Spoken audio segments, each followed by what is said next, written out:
Hola, bienvenidos a todos y todas. Mi nombre es Ximena Gaetán, los saludo desde el Instituto de Formación del Ministerio Público Fiscal.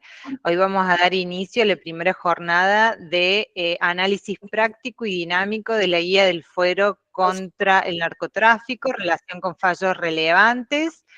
Antes de arrancar, les recuerdo algunas cuestiones técnicas en relación a la asistencia.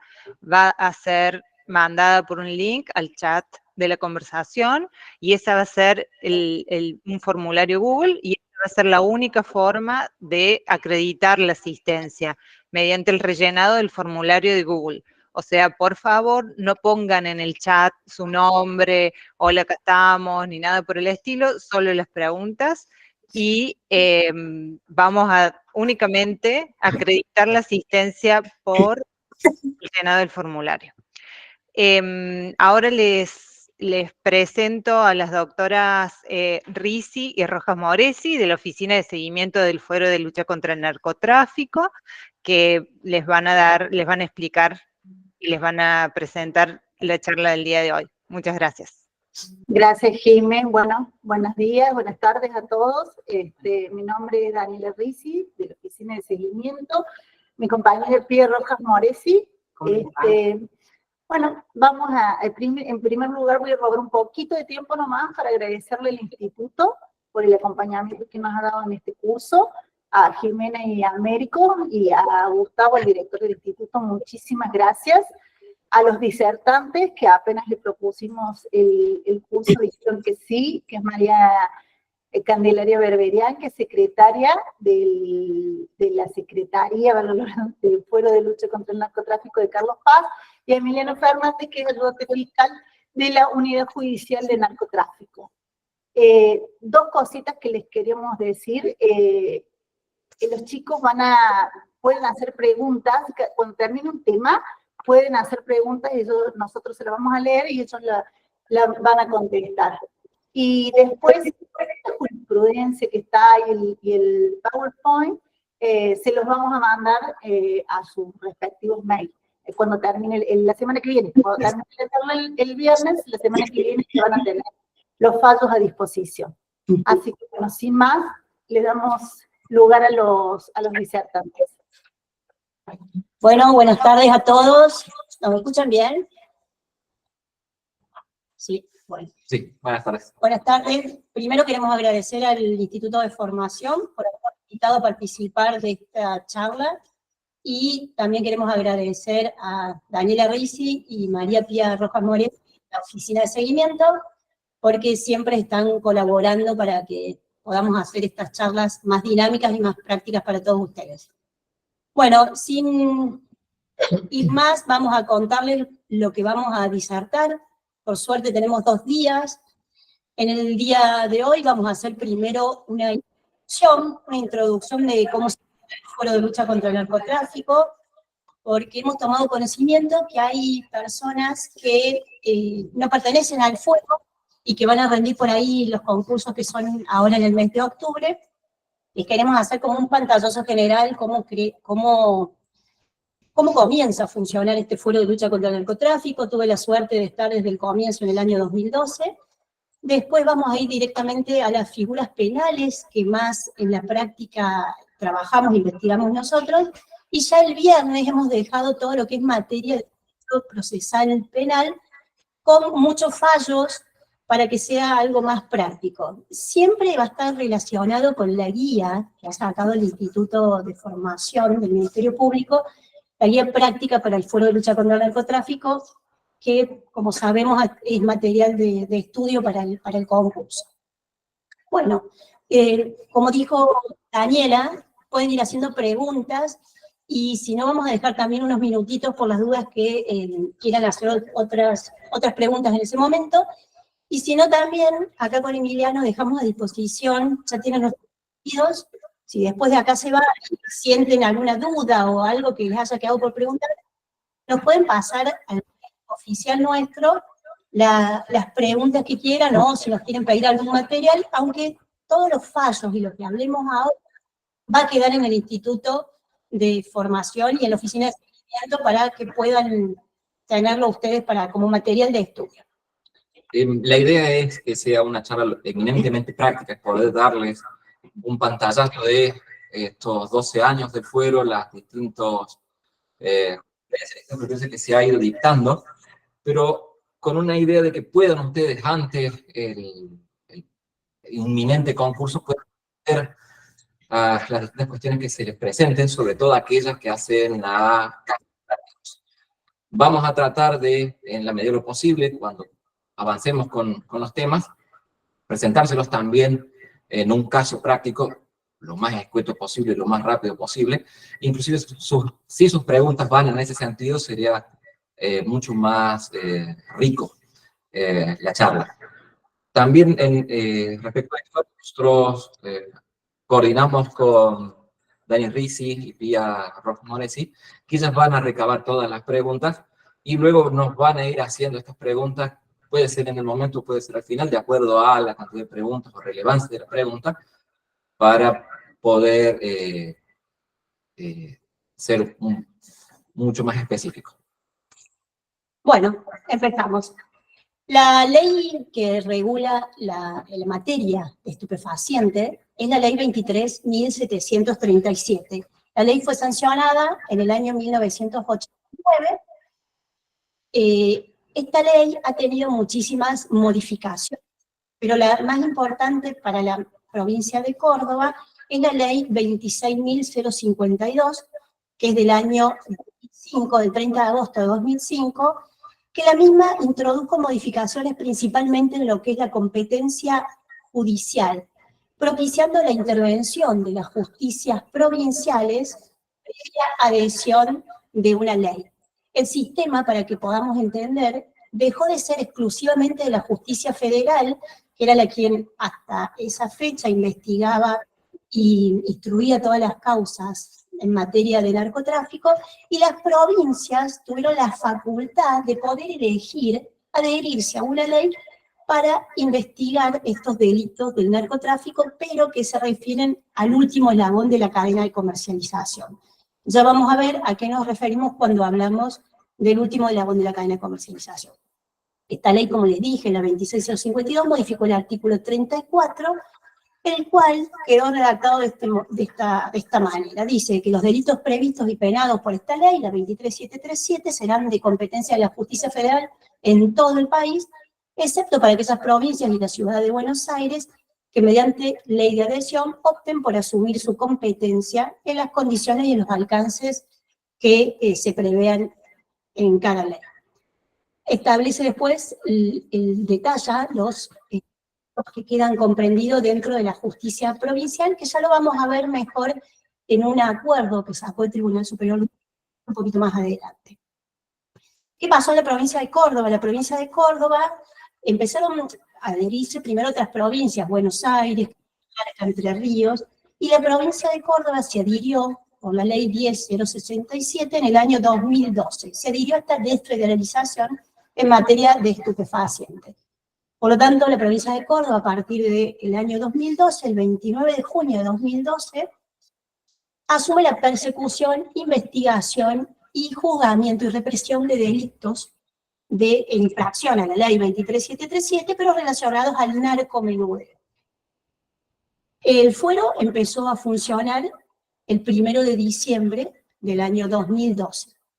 En la ciudad de Córdoba se crearon 3 fiscalías de lucha contra el narcotráfico. Al principio comenzaron a funcionar 2, después se creó un juzgado específico en la materia de narcotráfico, una unidad judicial y un depósito donde todos los secuestros a nivel provincial que se llevan en los procedimientos, que se realizan los procedimientos, se resguardan en dicho depósito. El viernes vamos a hablar un poco más de cómo es toda la materia de los secuestros, cómo se hacen, cuáles son los requisitos que deben tener.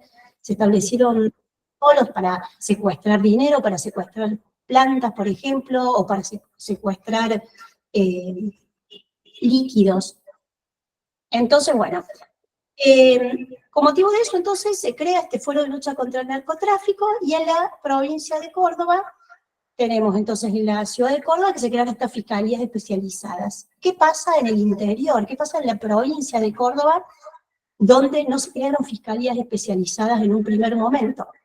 Las fiscalías, que tenían competencia múltiple, adhirieron también, adhirieron la competencia en materia de narcotráfico. Entonces, en las fiscalías se crearon secretarías de lucha contra el narcotráfico que comenzaron a instruir todas las causas relacionadas al narcomenudeo. Luego de ello, en el año 2015, se crearon ya fiscalías de lucha, fiscalías móviles de lucha contra el narcotráfico en algunas circunscripciones. Por ejemplo, en Carlos Paz, donde yo trabajo, la sede de nuestra Fiscalía Móvil de Lucha contra el Narcotráfico está en Cosquín, pero abarca distintas circunscripciones. Abarca la sede de Cruz del Eje y abarca la sede de Carlos Paz. Y tenemos un fiscal que es móvil. En otras partes de la provincia ha pasado lo mismo, pero también en algunos lugares han quedado fiscalías con competencia múltiple que también tienen las secretarías de lucha contra el narcotráfico. Esto más o menos para que ustedes entiendan cómo ha sido la creación del fuero. Que también se creó en la provincia de Córdoba, se creó a través de la ley 10.600, se creó una fuerza especial que es la Fuerza Policial Antinarcotráfico. ¿Qué? La 10.200 se crea esta Fuerza Policial Antinarcotráfico. Córdoba siempre ha sido pionera en crear estas cosas nuevas que por ahí en la República Argentina todavía no se habían creado. Esta Fuerza Policial Antinarcotráfico es un cuerpo profesional especializado que integra el sistema provincial de seguridad pública regulado por la ley 9.235. Depende funcionalmente del fiscal general de la provincia de Córdoba y ejerce su actuación como auxiliar y colaborador del fuero que estamos hablando ahora, que es el Fuero de Lucha contra el Narcotráfico. Es una institución civil armada que ejerce su función en todo el territorio de la provincia de Córdoba y tiene a su cargo en forma exclusiva la realización de los actos de prevención, disuasión, conjuración e investigación, cuando por ley corresponda, de los delitos previstos en el artículo 34 que estuvimos hablando recientemente. Bueno, eso, o sea, ¿qué significa esto? Que la FPA es igual que la policía, tiene las mismas funciones, pero específicamente para la investigación del narcotráfico, y a diferencia de la policía, no depende del Ministerio de Seguridad, sino que depende del fiscal general, que es quien encabeza, por así decirlo, la Fuerza Policial Antinarcotráfico. Esa es quizás una distinción fundamental, pero no hay que perder de vista que además es que integra la Fuerza de Seguridad de la provincia. Es decir, que más allá de que es exclusivo para la investigación del narcotráfico, su función principal es la investigación del narcotráfico, ante cualquier otro delito cometido en flagrancia también tienen el deber de actuar con todas las prerrogativas, obligaciones, derechos y garantías que tiene el resto de la Policía de Córdoba, el Servicio Penitenciario. ¿Sí? Eso, para no perderlo de vista. Es igual que la policía, nada más que asumió exclusivamente la investigación del narcotráfico y depende del fiscal general. Esos quizás serían unos puntos importantes a no perder de vista. Sí, no depende del Poder Ejecutivo, digamos, del Ministerio de Seguridad, sino del Ministerio Público Fiscal.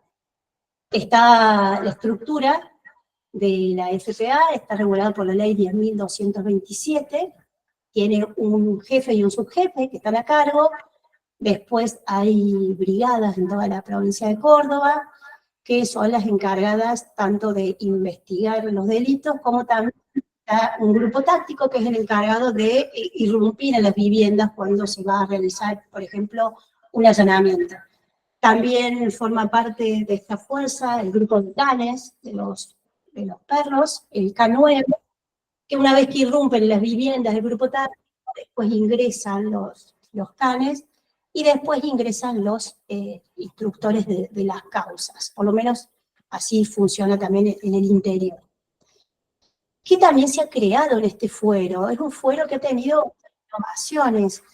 Se ha creado en el ámbito de la Fiscalía General un programa gratuito y permanente de atención telefónica de la modalidad 0800. Se creó la línea 0800 8080, donde pueden recibir denuncias anónimas y demás datos en materia de narcotráfico. Esta línea es anónima, ¿por qué? Porque la ley 2737 establece en su artículo 34 bis, personas que denuncian se van a mantener en el anonimato. ¿Por qué? Porque estamos hablando de una materia ahí bastante compleja, que lo que se busca es resguardar la integridad física y la integridad de las personas. El narcomenudeo se da en lugares donde por lo general la gente se conoce, en lugares pequeños, donde comprador y vendedor a veces hasta tienen una relación de amistad. Entonces, todo lo que sea denuncias de narcotráfico se mantiene el anonimato. También se crea la oficina de seguimiento, que Daniela Risi y María Pía Rojas Moresi están a cargo, que es una oficina que ha ayudado muchísimo a todo lo que es en el proceso que hemos pasado y que hemos andado en materia de narcotráfico. Siempre están realizando estadísticas, juntando fallos que puedan cambiar las perspectivas y sentar jurisprudencia para cada materia que nosotros vamos aprendiendo, digamos. ¿Qué pasó? Cuando estaba por crearse, entrar en funcionamiento, el fuero que entró en funcionamiento el 1 de diciembre de 2012, tuvimos muchas capacitaciones con personales de la provincia de Córdoba, que ellos ya venían teniendo experiencia en la desfederalización.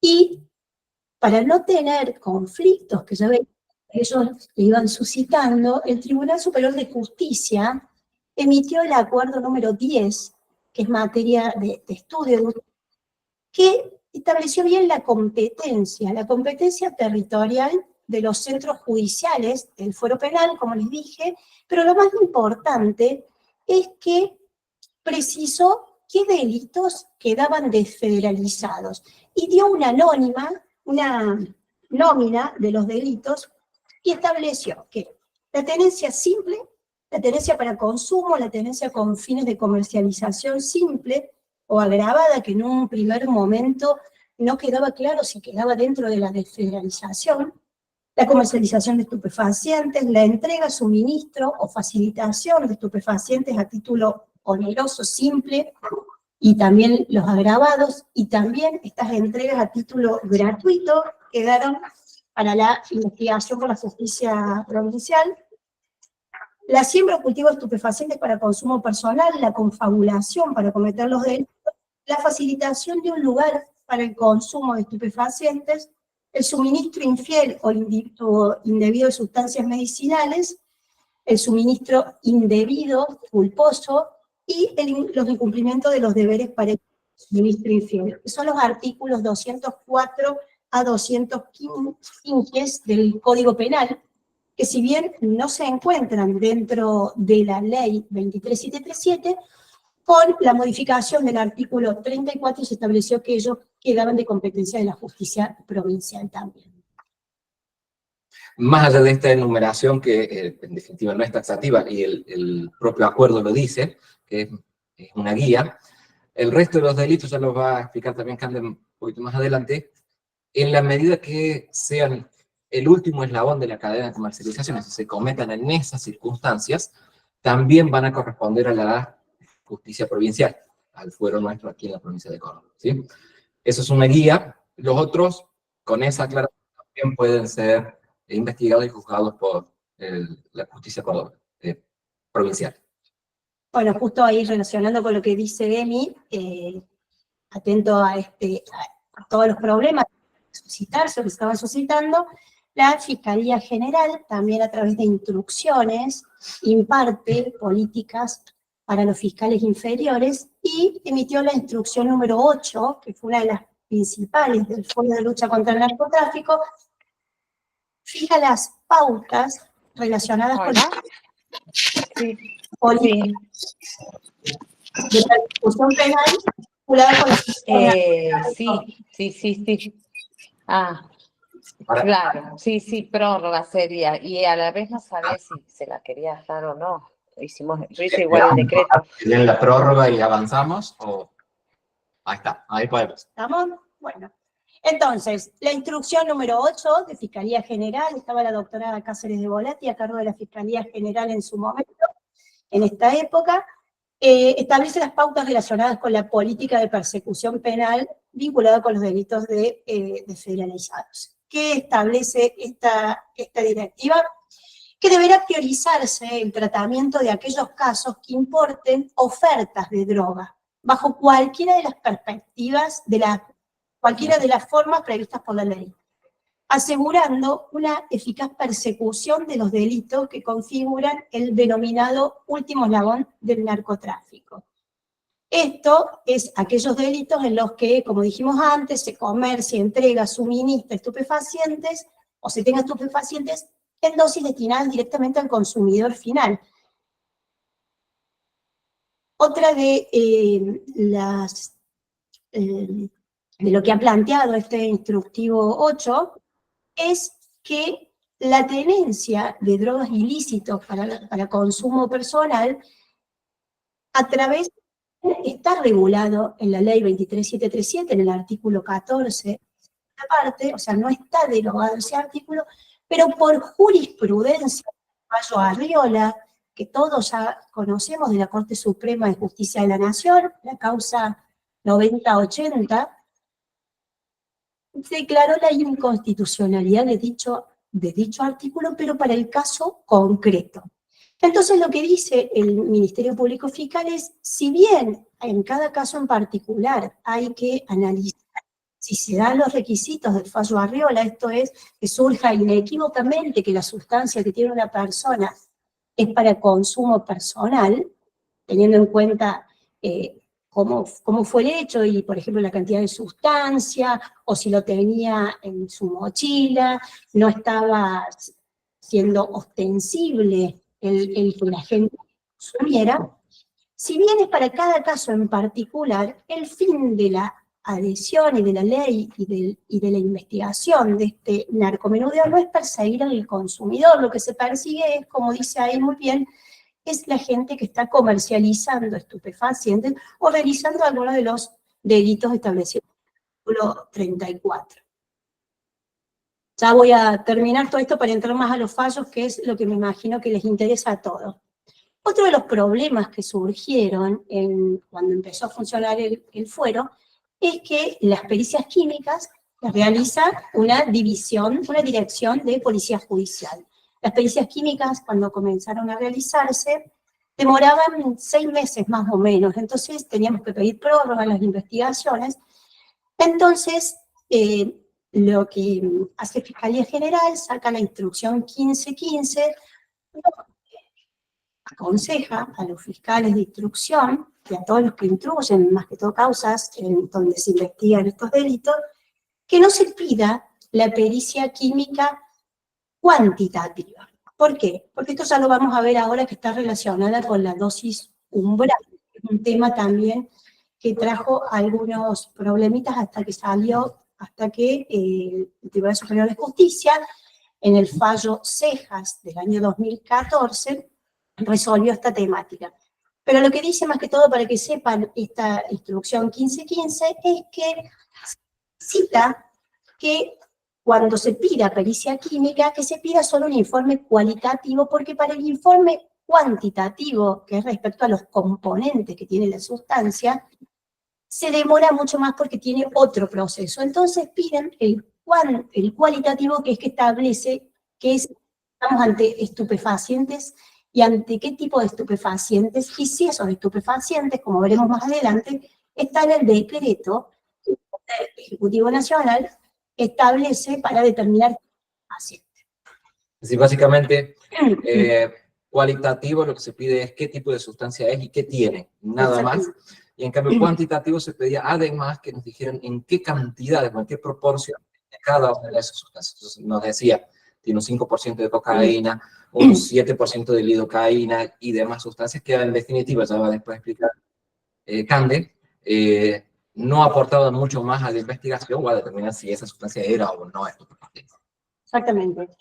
Antes, por ejemplo, demorábamos muchísimo en establecer si eran dosis umbrales, y las causas estaban esperando a la Fiscalía y pidiendo prórroga por estas demoras. Desde que pedimos solamente el informe cualitativo, se ha agilizado mucho más la instrucción de las causas en las fiscalías. Entonces, a la pregunta, siempre la respuesta sería que las pericias químicas, exactamente, son cualitativas, salvo que por alguna circunstancia en particular se necesite que nos den un informe cuantitativo, pero en general siempre las pericias químicas son cualitativas. Exactamente. Con Emi estuvimos viendo los exámenes anteriores que habían tomado, así que más o menos tenemos un pantallazo, los que los pueden llegar a preguntar. El fallo Cejas es un fallo que hay un antes y un después en el Fuero de Lucha contra el Narcotráfico, ha traído un montón de soluciones y ha fijado pautas muy claras el Tribunal Superior de Justicia, lo resolvió en pleno con todos los integrantes, es la sentencia 403 del año 2014, y lo primero que estableció varias temáticas. Lo primero estableció que el bien jurídico protegido, principalmente por la ley 23737, es la salud pública, en tanto que las conductas vinculadas con el tráfico y con la posesión de drogas tóxicas representan un riesgo para la difusión y propagación de los estupefacientes en el resto de la población general, caracterizándole principalmente por la exigencia de un peligro común y no individual, y la posible afectación a un sujeto pasivo indeterminado. Recientemente, la Cámara de Acusación tiene un criterio un poco más amplio que lo que se ha establecido en el fallo Cejas. La Cámara de Acusación, en un auto, el 131 del año 2021, la causa Avala y Micaela y otros, es una facilitación de lugar para el consumo de estupefacientes, todos lo deben conocer, es el caso, ya lo voy a hablar cuando hable del delito de facilitación. En el Orfeo, en el año 2016, se realizó una fiesta electrónica donde, a causa de haber consumido sustancias en dicha fiesta, falleció Tania Abrile, y se iniciaron 3 causas. Una causa por un médico que supuestamente que no era médico, un incumplimiento de un ejercicio ilegal de la profesión.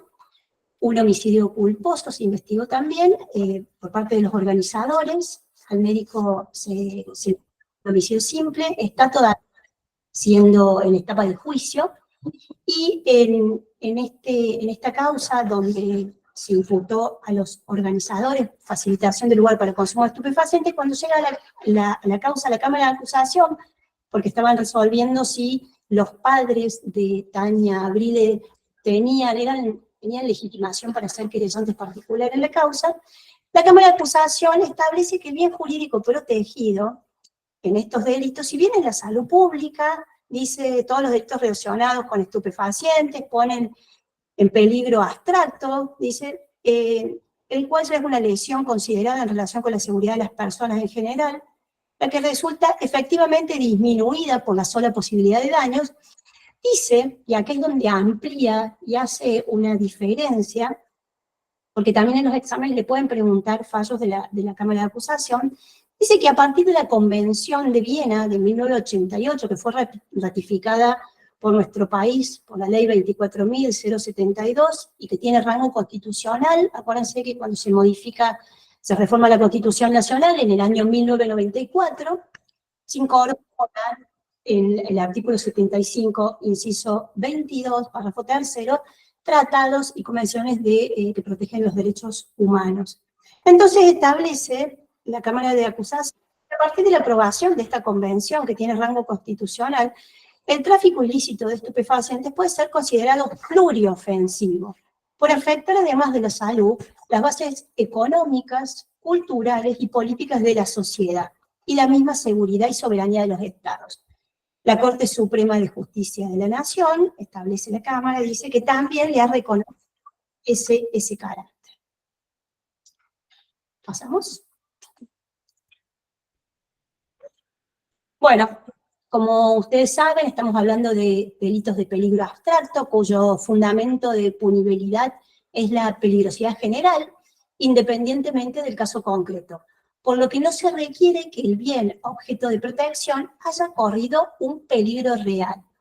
Son generalmente delitos de pura actividad, que no requieren un resultado concreto y se consuman con la creación de un mero peligro para el bien jurídico tutelado. O sea, que si a la pregunta de examen, ¿qué tipo de delitos estamos hablando? Delitos de peligro abstracto.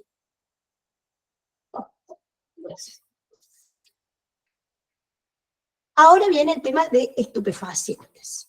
Y aquí viene, ¿qué entendemos por estupefaciente? ¿Qué se entiende en la Argentina? Hay un artículo excelente que se los recomiendo, que es de Actualidad Jurídica, la revista de Derecho Procesal Penal y Derecho Penal, la revista es la 190, donde los doctores, el doctor Gustavo Dalma, fiscal de Cámara actualmente, y la doctora Eugenia Jauregui, secretaria de la Fiscalía de Lucha contra el Narcotráfico de Córdoba, dos personas que hacen realmente un análisis de lo que se entiende por estupefaciente y de qué se entiende también por dosis umbrales, que se los recomiendo. Si no lo tienen, me mandan un mail y yo se los mando. Y lo que establecen en síntesis que el estupefaciente, esta sustancia que puede producir alguna alteración en el cuerpo humano por la toxicidad que tiene, en realidad esta es una sustancia, es un estupefaciente de hecho, pero que pasa a ser estupefaciente de derecho cuando está incorporado por el Poder Ejecutivo Nacional en una lista que se va actualizando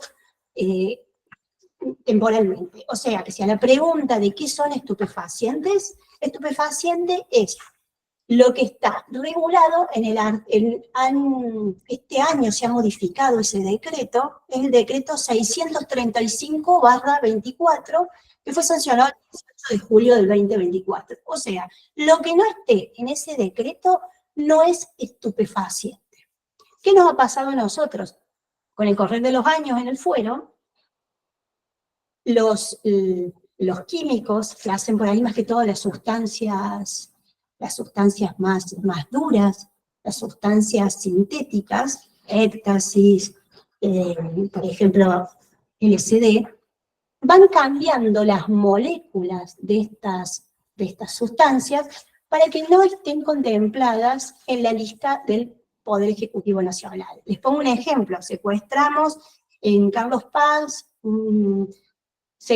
eran 40 pastillas de éxtasis. Cuando se le hace la pericia química, resultó que tenía el compuesto un L-BOME-2. Y en la lista, por ejemplo, de estupefacientes no estaba el 2, estaba el 1. ¿Por qué? Porque todavía no se había actualizado. A nivel mundial ya estaba considerado estupefaciente y estaba actualizado en la lista. Por suerte, ahora ya en julio de este año se actualizó y se han incorporado todos estos nuevos estupefacientes que se fueron creando para que fueran atípicos y no se los pudiera investigar o imputar, porque si no es estupefaciente, nos falta el elemento objetivo del tipo penal, que es el estupefaciente. ¿Dónde está regulado? ¿Dónde se establece que es estupefaciente? En el artículo 77 del Código Penal en realidad tampoco da un concepto, porque dice que es estupefaciente. Los estupefacientes son estupefacientes, psicotrópicos y demás sustancias susceptibles de producir dependencia física o psíquica que se incluyan en las listas que se elaboren y actualicen periódicamente por decreto del Poder Ejecutivo Nacional. La Corte Suprema de Justicia de la Nación ha dicho que para determinar si una sustancia está comprendida en alguna de las hipótesis del artículo 10 de la Ley 2077, corresponde tener en cuenta si ella figura en las listas de la autoridad sanitaria elaborada y actualizada periódicamente. Gracias. Bueno, ahora viene el tema de la dosis umbral. Empezamos, como les dije, a investigar, a instruir causas, y se estableció este tema de que si era necesario establecer la dosis umbral o no para que estemos dentro de los delitos de estupefacientes. Me acuerdo que estábamos en un curso de capacitación antes que se iniciara el fuero, el Tribunal Superior de Justicia y el Ministerio Público Fiscal. Antes comenzaron a capacitarnos a todos los funcionarios que íbamos a participar de este nuevo fuero. Y en una de estas conversaciones, charlas, la doctora Aida Tarditi dijo, ¿por qué vamos a hablar de dosis umbral? Entendida la dosis umbral como el límite toxicológico en que los estupefacientes o sustancias trópicas afectan las funciones psíquicas y físicas de una persona, si la propia ley no está pidiendo esto.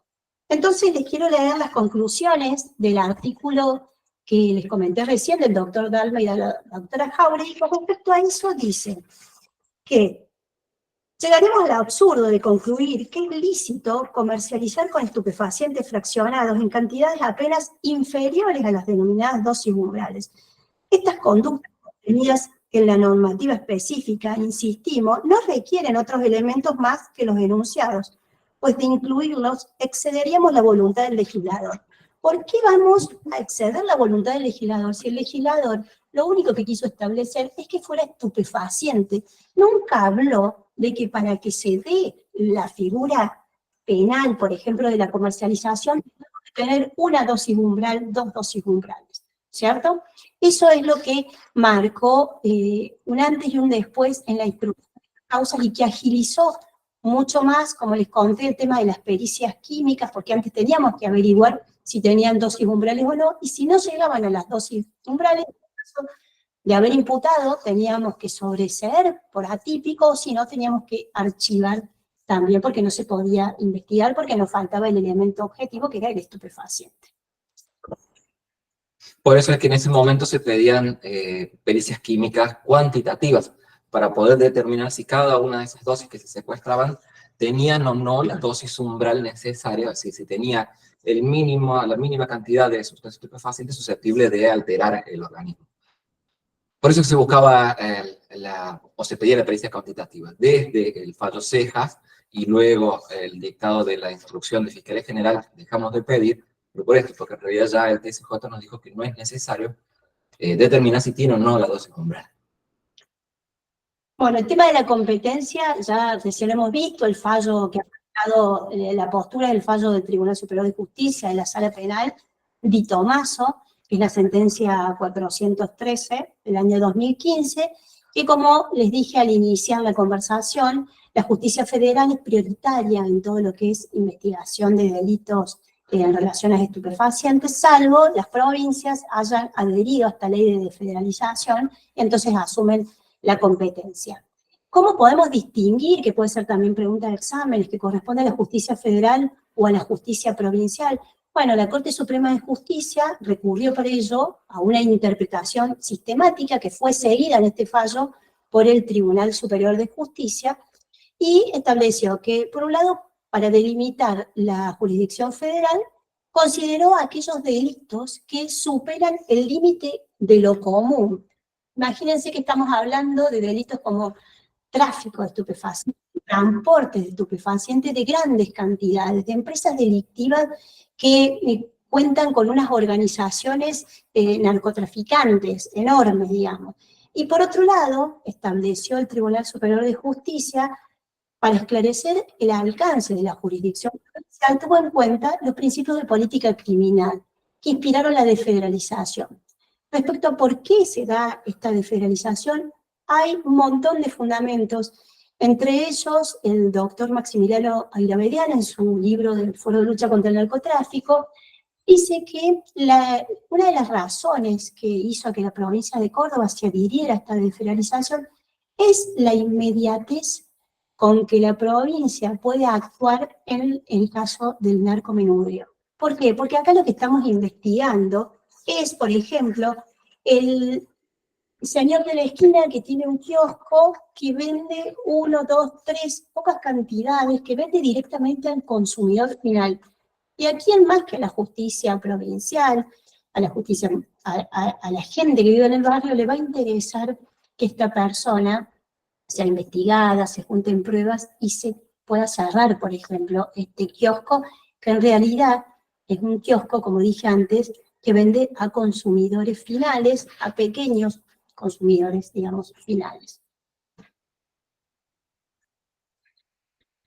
En el fallo Álvarez de la Cruz, también del Tribunal Superior de Justicia, el fallo 295 del año 2018, se estableció que la existencia de una actividad más o menos organizada en el marco del comercio minorista de estupefacientes, estamos hablando del microtráfico, narcomenudeo, destinados directamente al consumidor final, como les dije recién, no importa la automática declinatoria de la competencia provincial para su investigación y eventual juzgamiento. Esto guarda relación, ¿se acuerdan que yo empecé hablando del acuerdo 10 del Tribunal Superior de Justicia, donde se establece que está bien, si bien es prioritaria y es originaria la justicia federal en la investigación de delitos de estupefacientes, no es que porque haya duda, como se decía al principio, se va a declinar la competencia y se va a enviar las investigaciones a la justicia federal.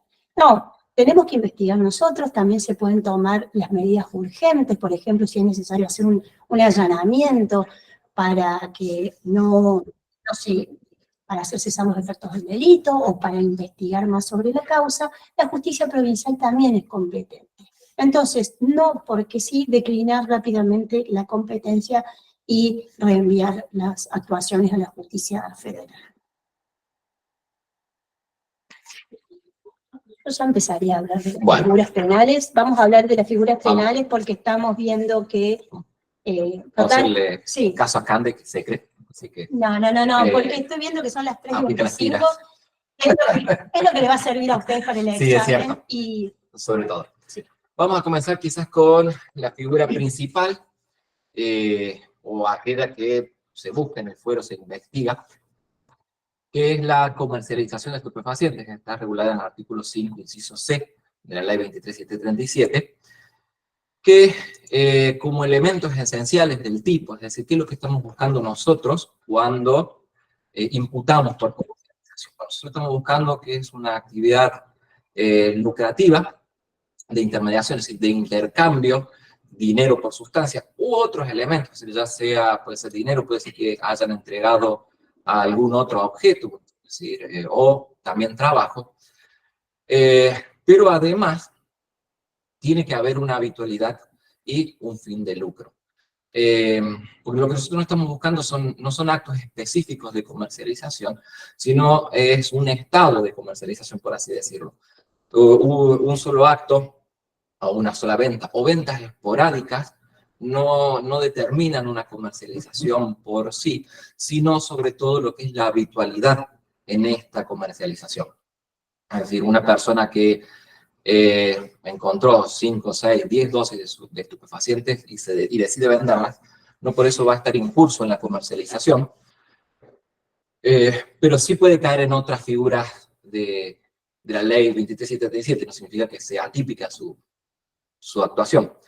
Tengan en cuenta que la ley 23737 ha tratado de abarcar la totalidad de conductas que se pueden realizar con estupefacientes, ya sean conductas de intercambio o de comercialización o de transacción, como a todas aquellas otras que son anteriores y que quizás en el derecho penal común se considerarían actos preparatorios. Por eso que también está aquí la siembra, el cultivo, el transporte, la tenencia. Bueno, para la comercialización lo que necesita es que exista una verdadera habitualidad, un ánimo de lucro y una intermediación entre comprador y vendedor. En principio, tanto el comprador como el vendedor configuran el tipo, es decir, a los dos se les puede aplicar la figura de comercializar, porque comercializa tanto el que compra como el que vende. Pero cuando el que compra lo hace a título o para consumo personal, ya hemos visto, o ya lo vamos a ver, mejor dicho, cuando hablemos de las inconstitucionalidades, no quedaría inserto en una figura típica cuando se den las condiciones que establecen el fallo árbitro. Esos son los elementos a tener en cuenta. Lo que también nos dice en Caballero el TCJ es que más allá de que exista una intermediación, una referencia genérica e indeterminada a una comercialización de estupefacientes no satisface el tipo. Es decir, fijar un hecho o decir que tal persona comercializó con estupefacientes en tal y tal periodo no alcanza para fijar un hecho, sino que es necesario comprobar un hecho, dos hechos de una comercialización cierta, ¿sí? Esto sería la intermediación. Solo alegarlo no es suficiente. Pero esta intermediación, como le dije recién, tiene que ser habitual, ¿sí? Esta habitualidad nos lleva a poder comprobar, vamos a ver el viernes también, mediante un control de compradores, las ventas, qué vende, a cuánto vende, pero también lo podemos comprobar mediante observaciones. Este tipo de habitualidad, ya lo vamos a ver inclusive en el próximo, no significa que a mayor habitualidad o mayor tiempo que se configura la comercialización, vamos a tener una graduación de la pena mayor, ¿sí? Tengan en cuenta que la figura en sí ya tiene en su configuración la habitualidad. Entonces, el solo hecho de la continuidad en el tiempo, la continuidad delictiva en el tiempo, no nos lleva a fijarle una mayor pena al momento de mensurar la pena. Artículo 41 y 42 del Código Penal. No, en realidad, una aseveración de una habitualidad, una continuidad grande en el tiempo por sí sola. ¿Por qué digo por sí sola? Porque si bien la probabilidad de hechos o la habitualidad no agrava la conducta en sí, cuando en esa continuidad, en esa habitualidad nosotros hemos podido comprobar una gran cantidad de transacciones y quizás transacciones incluso grandes, esa diferencia, ¿sí? La comprobación de grandes cantidades de transacciones o transacciones grandes, y no solo la alegación de la habitualidad, sí la podemos utilizar al momento de mensurar la escala penal. No sé si la diferencia se captó, si por ahí nos lo pueden hacer saber y después volvemos sobre eso. Esto es, bueno, lo que acabamos también de... Volviendo a los requisitos o elementos esenciales del tipo de la comercialización, tenemos la contraparte. ¿Qué pasa cuando alguien entrega estupefacientes a otro cuando no tiene un fin oneroso? Pues bien, si en principio este fin oneroso para esa sola transacción, pero si esta sola transacción no tiene un fin oneroso, pero tiene un fin que es introducir a las personas en el consumo de estupefacientes, va a ser considerado no comercio, pero sí una entrega onerosa o una entrega gratuita, ¿sí? Para consumo personal. Ahora bien, ¿qué pasa cuando son dos consumidores que uno fue, compró y repartió entre dos o tres? El convite ocasional, ¿sí? Allende en el 2022 no dijo TCJ, en esas circunstancias en las cuales ninguno de los dos tiene otra finalidad más que convidarle a otro, es decir, pues la sustancia estupefaciente, como dice ahí, cuando hay un carácter ocasional, es decir, no es una cuestión actual, es a título gratuito, es de escasa cantidad, y el resto de las circunstancias nos demuestra inequívocamente que el material, aunque tiene por fin el consumo personal, no es penado. Ese inequívocamente también, vamos a ir viendo, siempre generó confusión. Lo que debemos buscar con esta palabra, con el inequívocamente o a ciencia cierta, es que la sustancia sea para consumo personal. Pero no significa que si no logramos demostrar que esa sustancia es para consumo personal, automáticamente nos lleva a alguna otra de las cosas. Recuerden que una de las garantías que está por sobre todo el derecho penal es el indubio pro reo, o una de las derivaciones de las garantías constitucionales, el indubio pro reo. Y es deber del Ministerio Público el demostrar que esa sustancia no tiene la finalidad de consumir.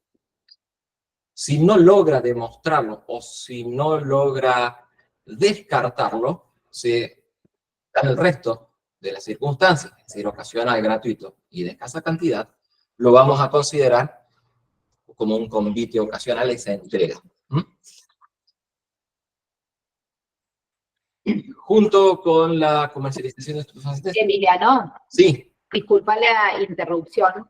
Ahí justo preguntan las chicas de Villa Dolores que si podés volver a explicar el criterio para la individualización de la pena cuando hablaste del fallo Cantone.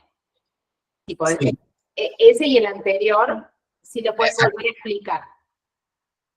Bien, acá el fallo Peralta, que es posterior a Cantone, ¿cierto? En Cantone en 2016 nos decía que la cuantificación de actos, es decir, los numerosos actos de comercialización que se realicen, cuando estos son en grandes cantidades, no dice así, pero la interpretación de ambos, se puede derivar que cuando hay una gran cantidad de actos de comercialización o una comercialización de cantidades grandes, sin que se vaya de el consumo, perdón, del narcomenudeo, cuando hay una gran cantidad en un periodo de tiempo, podemos valorar esta circunstancia al momento de mensurar la pena cuando estamos, ¿no es cierto?, ya en la etapa de juicio, al momento de condenar. ¿Sí? Esto es lo que nos dice Cantone. Pero por otro lado, Peralta nos dice la ponderación negativa de la continuidad en el tiempo de la actividad ilícita, desprovista de toda explicación y aclaración sobre el modo en que ello impacta en la graduación de la pena concreta, no habilitaría a una doble valoración, ¿sí? Es decir, solo decir, si él viene comercializando hace 2 años en el lugar, no nos habilita a gravar su pena.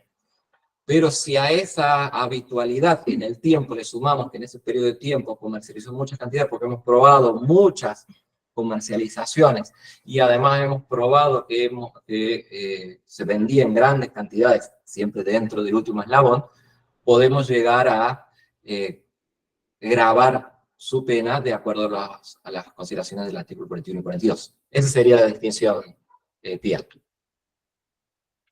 Se queda un poquito más claro.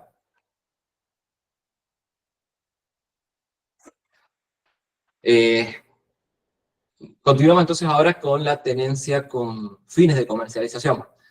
Recién cuando comencé a hablar de las figuras, yo les decía que esta ley penaba los momentos anteriores al acto de comercialización en sí, ¿sí? Que sería lo que en definitiva puede llegar como a poner en riesgo cierto la salud pública.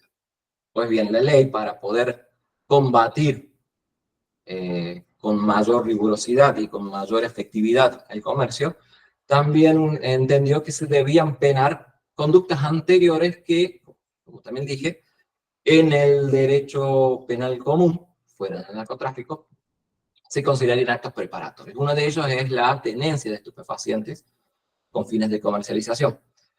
Esto es el tener estupefacientes con la intención de venderlos o introducirlos al tráfico ilícito de estupefacientes.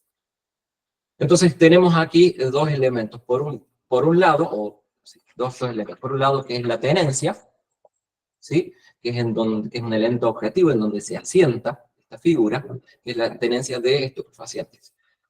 No interesan las cantidades en principio, sino que tan solo el hecho de tener los estupefacientes ya nos introduce dentro de la ley. Ahora bien, ¿cómo los tiene o con qué finalidad es el segundo elemento, que es el elemento subjetivo, que es la ultraintención?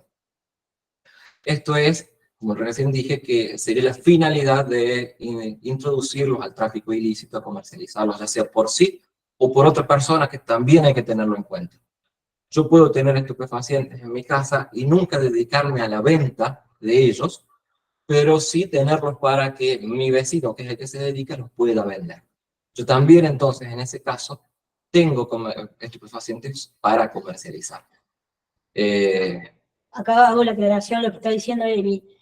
La tenencia habla Falcone, que fue uno de los primeros que en Argentina comenzó a escribir sobre narcotráfico.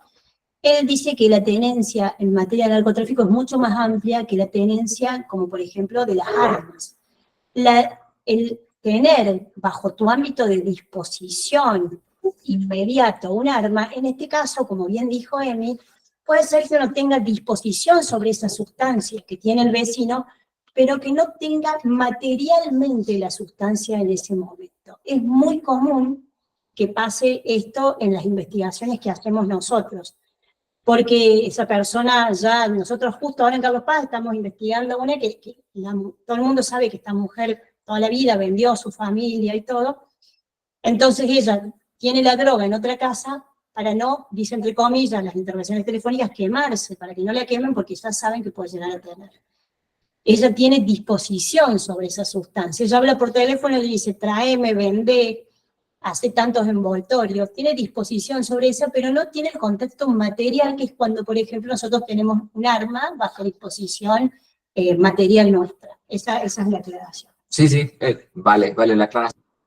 Que también lo resolvió TCJ en estos dos fallos, Blanqui y Bognani, que son dos tenencias que se realizaron o se realizaban dentro del establecimiento penitenciario. En ese caso, en ambos casos, había distintos internos que habitaban una misma celda y tenían a disposición de ellos, pero ninguno le estaba detentando la sustancia estupefaciente. Entonces el TCJ decía que puede afirmarse que existe la tenencia cuando se la tiene directamente la droga en su poder, en el bolsillo, en la mano, o a pesar de no tenerla en forma material, existe disponibilidad real, que es lo que nos decía recién Cande. Es decir, que uno puede disponer de ella, ya sea porque manda a otro o porque tiene acceso a ella y que no la tenga consigo todo el tiempo. Y esto también, al igual que las armas, también nos permite la coautoría de la tenencia, es decir, existe una tenencia compartida. Entonces, que varias personas puedan disponer de la sustancia en el momento que ellos crean conveniente. ¿Sí? Esto sería el primer elemento, o el elemento objetivo de la tenencia de estupefacientes con fines de comercialización. Pero también tenemos un elemento subjetivo, que es la finalidad que tiene el agente, es decir, con qué objeto detenta esa sustancia, ya sea en forma material o en forma distante o a través de una tercera persona. Bueno, esta finalidad, estos fines de comercio, en principio, en estos faros, Rodríguez, Quintana, Altamira, nos dice que se puede inferir de datos objetivos, ciertos. Recién le había dicho que no interesaba la cantidad de sustancia que tenga, pero puede ser un indicio. Es decir, si una persona tiene una cantidad X, no le vamos a poner un número para no generar confusión, pero una cantidad que es mayor a aquella que podría llegar a tener una persona para consumo personal en un periodo de tiempo pequeño, ya nos da un indicio de que la sustancia que tiene puede llegar a ser para comercializar. También puede ser que la tenga fraccionada, o que junto a la sustancia tenga dinero, o que además tenga balanzas, elementos de corte, o bolsas, ¿sí? Todo esto son indicios que nos llevan a que esa tenencia puede tener una finalidad distinta que la de consumo. Obviamente que si no logramos determinarlo, comprobarlo a ciencia cierta, o con el grado de convicción suficiente requerido, no lo vamos a poder imputar. Pero no solo con esos indicios, nos dice el TCJ en Altamirano, es que podemos probar la ultraacción de la tenencia esta con fines, sino que como en cualquier otra, en cualquier otro momento o en cualquier otro delito del Código Penal, existe lo que se llama la libertad probatoria, y por ende podemos utilizar cualquier otros medios para probarlo, sea una apertura de teléfono, sea declaraciones de testigos, sea encuestas vecinales, es decir, Puede ser, supónganse que se les presenta el caso de que se encuentra una persona con 15 gramos de cocaína, fraccionados en 8 envoltorios y nada más. Pero tenía 2 denuncias y además de la encuesta realizada por el comisionado de la Fiscalía les dice que es notorio que en su casa hay gran cantidad de movimientos, que hay gente que entra, sale todos los días y que creen que comercializa con estupefacientes. Tenemos los indicios suficientes como para poder imputarlo en esta etapa del juicio, que es instrucción, de la tenencia con fines de comercialización, ¿sí? Podemos con eso quizás solicitar distintas medidas probatorias para avanzar y terminar de comprobarlo, ya sea allanamientos o secuestros de teléfonos, ¿sí? Ese sería el objeto de estas dos, o las medidas que se pueden y la imputación que se puede aportar en estos casos. Ahora bien, vimos que la tenencia con fines de comercialización es un momento anterior a la comercialización en sí. Recién Cande nos decía que una mujer en Carlos Paz, que se dedicaba a comercializar estupefacientes, también tenía la sustancia que en realidad materialmente tenía su vecina. ¿Qué pasa si al momento de detenerla a una persona que le hemos comprobado 1 o 2 actos ciertos de comercialización, también le encontramos estupefacientes en su poder? Tendríamos quizás, o lo que hacíamos en su momento al comienzo del fuero, que era una doble imputación. Por un lado imputábamos la comercialización y por otro lado la tenencia que estábamos comprobando en flagrancia en el momento del allanamiento, la detención.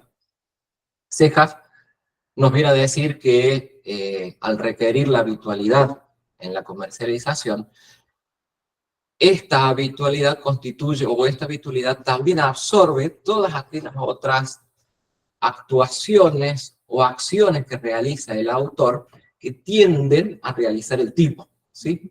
Es decir, nos dice TCJ que son tipos que incluyen conceptos globales. Para poder comercializar yo necesito tenerla, si no, no puedo venderla. Estamos hablando de microtráfico o narcomenudeo. Existe gente que nunca toca la sustancia, pero tenta la sustancia porque tiene disposición de ella. Recuerden también que Cande nos había dicho, es posible tener la sustancia, no materialmente, pero sí a disposición y poder llamarle, lleva acá, llévalo allá, móvelo, ¿sí? Esa tenencia, si nosotros hemos comprobado una comercialización, queda absorbida por la imputación de la comercialización. Esto es un concurso aparente de delitos, ¿sí? Sí. Bueno, voy a empezar a hablar de la tenencia simple de estupefaciente, pero antes quiero hacer una acotación. Pregunta de examen, le plantean un caso de varios hechos de comercialización, como dijo Emi recién también. Antes nosotros poníamos cada hecho de comercialización, era un hecho aparte. Por ejemplo, poníamos comercialización, 2 hechos, y la tenencia de estupefaciente con fin de comercialización en concurso real. Ahora si les ponen un caso práctico así, lo único que tienen que imputar es la comercialización de estupefaciente, porque como bien dijo él, el fallo Cejas marcó un antes y un después, como les vengo diciendo, en la instrucción de las causas y principalmente en la imputación en estos casos. ¿Por qué? Porque se subsume la figura de tenencia de estupefacientes con fines de comercialización por la de comercialización. Eso por un lado. Por otro lado, estuvo hablando de mí recién de la tenencia con fines de comercialización. Imaginemos un control vehicular donde nos llaman por teléfono o les dicen a ustedes, como vi que tienen muchos casos prácticos en los exámenes anteriores, y entonces encuentran una persona con estupefacientes. Y entonces uno empieza a indagar al policía que está de turno y empieza a decir, bueno, ¿cómo son las circunstancias del hecho? ¿Qué tiene más esta persona? La sustancia está fraccionada, no está fraccionada, tiene algún otro elemento, como por ejemplo una balanza, tiene capuchones que usa mucho para fraccionar la sustancia, como si fueran pequeñas balancitas, cada capuchón arman un envoltorio de cocaína, por ejemplo, para vender. Entonces puede ser que de todos estos elementos, como explicó Emiliano, se pueda imputar a esta persona en un primer momento una tenencia con fines de comercialización. O puede ser que nos diga la persona que está de turno, no, tiene solamente 2 cigarrillos de marihuana, los tenía dentro de una mochila, no iba consumiendo en el auto, todo esto en el control vehicular, ¿no es cierto? Y entonces ahí uno puede caer, es accionar bajo las previsiones del fallo Arriola, y por lo tanto no se le va a imputar a esa persona en ese momento, sino que se archivan las actuaciones, se hace un decreto en fiscalía, donde se fundamenta que atento a estas circunstancias, la cantidad de sustancias, cómo fue el control y toda esta persona, no se le va a iniciar causa en su contra, entonces archivándose sus actuaciones. Pero acá viene la figura de la tenencia simple. La tenencia simple... También, perdón, antes que sigas, consultan si en todos estos fallos se aplica la perspectiva de género, dice, porque ya que la mayoría involucrada en estos delitos son mujeres. Dice. Bueno, yo estoy haciendo mi tesis de doctorado sobre el rol de la mujer en el narcotráfico, desde una perspectiva de género. Está muy interesante la pregunta porque vengo analizando todos los fallos nuevos. Si bien en un primer momento no se realizaba un análisis de perspectiva de género, ahora con el corpus iuris en materia de perspectiva de género que Argentina ha adoptado, ¿no es cierto?, como normativa superior a las leyes, los funcionarios fiscales tienen la obligación de determinar si se está en la presencia de perspectiva de género o no. Sí o sí hay que indagar sobre eso. Ya después voy a hablar cuando hable de la prisión domiciliaria el viernes, que el Tribunal Superior de Justicia ha sacado un nuevo fallo sobre toda la perspectiva de género y el análisis que hace. O sea, a la pregunta es, actualmente tenemos que sí o sí como una obligación, después del fallo Truco del Tribunal Superior de Justicia, sí o sí todos los que hayan mujeres imputadas o sospechadas por cometer delitos de infracción a la ley, es nuestra obligación analizar si hay perspectiva de género o no. La doctora Morales de Cáceres también, que es la jueza de control de lucha contra el narcotráfico, tiene muchísimas resoluciones donde hace unos análisis súper completos, nombrando la normativa y analizando cada caso en particular, que cualquiera de ustedes pueden entrar. En el SAC uno entra a protocolos públicos, pone juzgado de control y ahí puede poner auto de, por ejemplo, posición a la prisión preventiva, situación a juicio. Nosotros lo seguimos mucho en el interior y la verdad que se los súper recomiendo también. ¿Quedó claro, Dani? Sí, perfecto. Gracias, Dani. No, está bien. Volvemos con la tenencia simple, que es lo que le pueden preguntar en el examen. La tenencia simple es una figura residual. El primer fallo que reguló sobre la tenencia simple y la tenencia para consumo, un fallo de la Corte Suprema de Justicia de la Nación, el fallo ahí lo tienen Vega Jiménez. ¿Y cuál es el tema? Se establece que cuando uno tiene bajo el ámbito de disposición, ¿no es cierto?, estupefacientes, bajo el ámbito de disposición, o también material, tiene que determinar de acuerdo a las condiciones en que se hace ese control como funcionario, si estamos ante una tenencia de estupefaciente con fines de comercialización o del otro lado una tenencia para consumo. Pero ¿cuál es el problema si no se puede establecer que es inequívocamente para consumo personal o si es con fines de comercialización? Se crea esta figura, que es una figura residual, que por lo general en las investigaciones, donde no hay investigaciones previas, nosotros lo que hacemos en narcotráfico, a diferencia de otros fueros, nosotros comenzamos la investigación en la fiscalía, tenemos el dato, tenemos la denuncia anónima, se comienza toda una investigación, y cuando uno va a hacer un allanamiento, por ejemplo, ya tiene muchísimas pruebas que esa persona vende, tenemos hechos de venta. Entonces, eso es fácil. La tenencia simple es cuando se realiza principalmente un control, ya sea la policía motorizada, la caminera, un control vehicular de rutina, preventivos. En Carlos Paz se da mucho en la época de cuando hay mucha afluencia de turistas, Entonces se encuentra con esta sustancia que no tiene además otros elementos que nos puedan determinar que es con fines de comercialización, pero dada la cantidad que no es escasa, no es para un consumo mínimo de estupefaciente, o dadas las circunstancias que no estaba fraccionada, que era mucha cantidad, o que había variedad de sustancias, entonces uno imputa por esta tenencia simple de estupefaciente. Lo que dice Bea Jiménez también es lo que habló Emi hace un rato. Ante la duda, uno siempre tiene que aplicar el principio de indubio.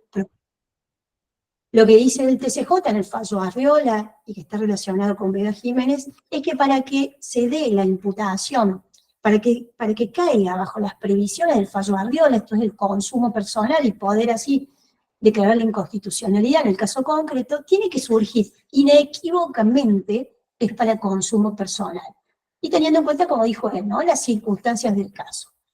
Cuando no se puede determinar que inequívocamente es para consumo personal, se aplica la figura de la tenencia simple. Pero en caso de duda, uno necesita certeza para condenar a una persona. Entonces, por eso ahí se aplicaría el principio del indubio pro reo y se caería bajo la conducta de la tenencia para consumo personal. Básicamente, ante el caso, si les preguntan que a una persona se la controló y le encontraron 15 gramos de cocaína y ninguna otra circunstancia nos hace suponer que tenga posibilidad de consumo, en principio le vamos a imputar tenencia simple. ¿Por qué tenencia simple? Porque consideramos que 15 gramos de cocaína es una cantidad superior a aquella que puede ser destinada para el uso personal, ¿sí? Entonces ya se nos va, ya podemos comprobar a ciencia cierta, o podemos afirmar a ciencia cierta, que es de estas demás circunstancias que hablan los fallos, que dice el fallo, dice, por la escasa cantidad, pues ya no es escasa cantidad, tiene 15 gramos, entonces ya podemos decir que no es escaso, no es para consumo, es tenencia simple. Ahora bien, ¿qué pasa si nos preguntan por 5 gramos de cocaína? Ya empezamos a considerarlo como escaso. Si no tenemos nada que nos saque del consumo personal, lo tenemos que imputar de tenencia para consumo personal, o tenemos que considerarlo, mejor dicho, como una tenencia para consumo personal. Es decir, ahí ya no tenemos una cantidad superior a escaso, ¿sí?, o para uso personal. Entonces tenemos que ver las demás circunstancias. Si no tenemos nada que nos indique que no es para consumo personal, lo debemos considerar para consumo personal. No sé si está claro. Por ejemplo, lo que suele ocurrir mucho, y pasemos el agravante porque esas son las menos cuarto, las menos 10, digo.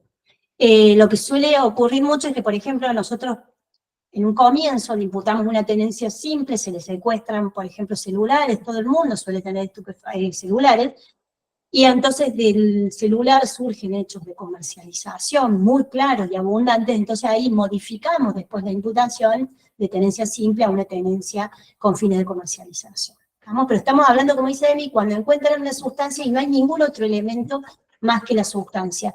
Respecto de las cantidades, me imagino que siempre todos nos preguntan qué cantidad es esto.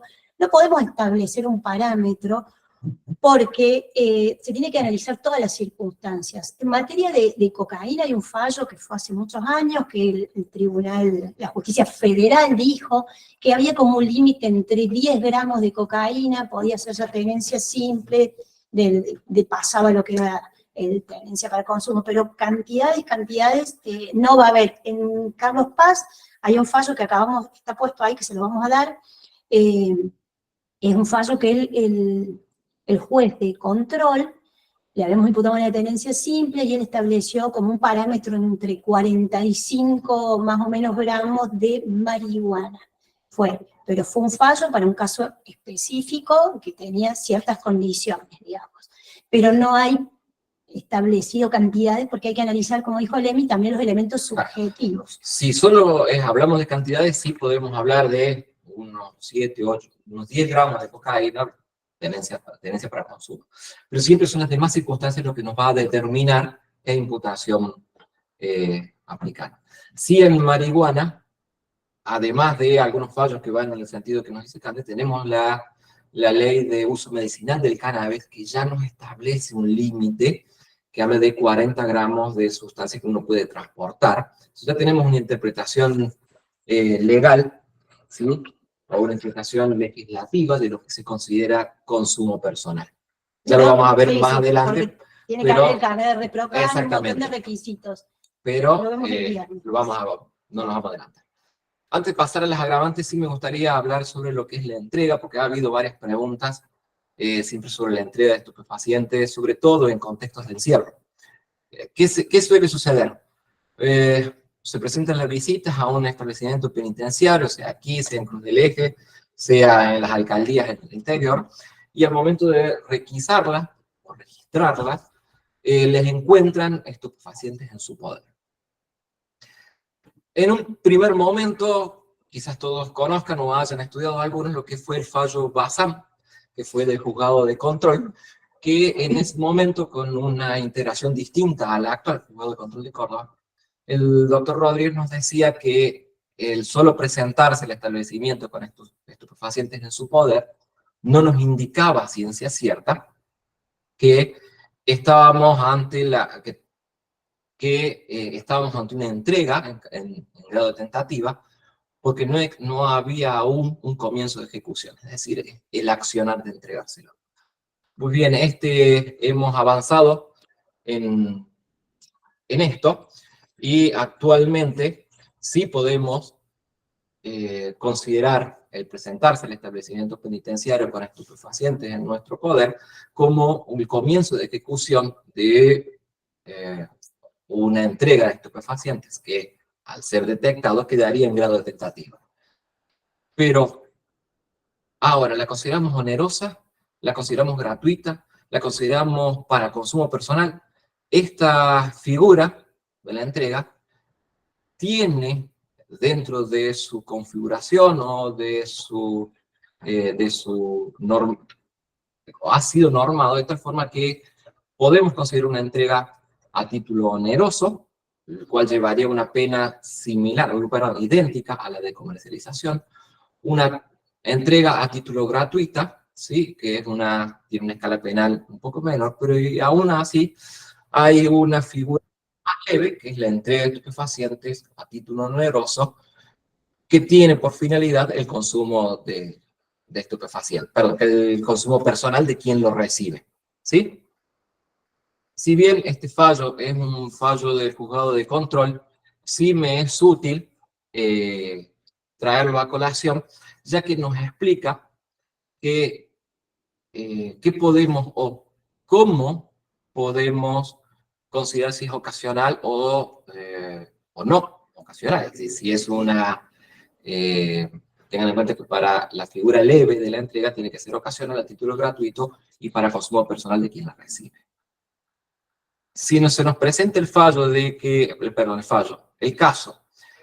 se presente una persona en Bower llevando consigo 15 gramos de estupefacientes, el que sea, y además tenía un antecedente de haber sucedido algo similar 2 meses antes, pues ya lo tenemos que sacar de ocasional, ¿sí? Ya no va a ser ocasional y por ende no va a ser para consumo personal de quien lo recibe, ¿sí? Ahora, si la consulta se presenta una persona con 15 gramos y no le encontramos antecedente, sí lo vamos a poder imputar en principio de entrega de estupefacientes gratuita y ocasional, y de acuerdo a las cantidades, si esta es escasa, para consumo personal. La gratuidad, ese es otro elemento a tener en cuenta. Según el fallo Piosi, la gratuidad la no gratuidad la debemos comprobar. Nosotros, en ese primer momento, no sabemos si quién la llevó, salvo que tengamos una investigación previa, como decía Cande, de que esa persona se actualmente llevar estupefacientes al servicio penitenciario.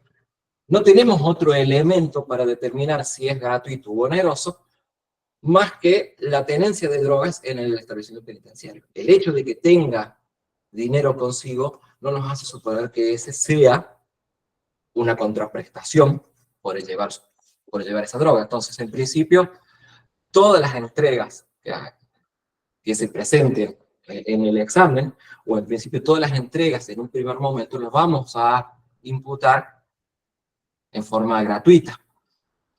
Si es escasa la cantidad, le podremos poner que es ocasional y a título gratuito y para consumo personal. Si no es escaso, le vamos a poner una entrega gratuita y siempre en grado tentativa, porque fue descubierto su accionar por el personal penitenciario, quien así impidió que llegara a su cometido. ¿Sí? Dani, estamos viendo que son las 4 de la tarde. Sí, ahí ¿Quieren estoy. que hagamos las agravantes para el viernes y nos pasan las preguntas? Como ustedes dispongan. ¿O quieren ¿O seguir? quieren que sigamos? Como ustedes quieran. Como por ahora no hay preguntas, chicos, ¿no? Las fueron respondiendo a las que pusieron antes. Bueno, Ahora no hay ninguna otra de los temas hasta que... Acá me están diciendo sigamos. bueno. Vamos con la agravante. Espero que estén despiertos. Sí. Y no dormidos, por eso. Se ve que están porque están, sigamos, hay varios, sigamos. Este tema de las agravantes es muy importante. Yo estuve viendo los exámenes anteriores, había 3 casos prácticos de agravantes, así que lo vamos a hacer lo más práctico posible. Sí. La mayoría de las agravantes que se presentan en el fuero son la participación de 3 o más personas en perjuicio de menores por la utilización de menores, ¿sí? Entonces, sobre esa es la que vamos a hablar. Primero comenzaremos con la participación de 3 o más personas. Es la razón del agravante está dada por la mayor posibilidad de éxito, ¿sí?, que tiene la persona al juntarse con otros y así poder evadir quizás la investigación penal, ¿sí? Esa sería la razón del agravante. Pero no es con cualquier 2 personas más que me voy a juntar para llevar adelante el delito, sino es necesario que estas personas sean capaces. Si no tienen que ser ni menores ni incapaces, tiene que ser, vamos a verlo en los siguientes fallos, que tiene que ser voluntaria esta unión, y esta unión de personas, ¿sí? Este agrupamiento de personas tiene que ser voluntario por todas las personas que intervienen, tiene que haber todo lo directo, tienen que saber que se están juntando para llevar adelante algunas de las figuras que están normadas en esta ley, y tener la intención de así, en esa forma, es decir, en forma conjunta, organizada, llevar adelante el delito. Una aclaración. Las agravantes se aplican desde el artículo 11 hacia adelante, es decir, se aplican a las figuras que están antes del artículo 11.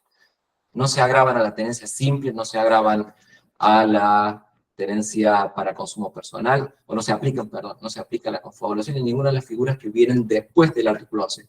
Es que este nos dice que los delitos anteriores se van a agravar según todo lo que sigue después.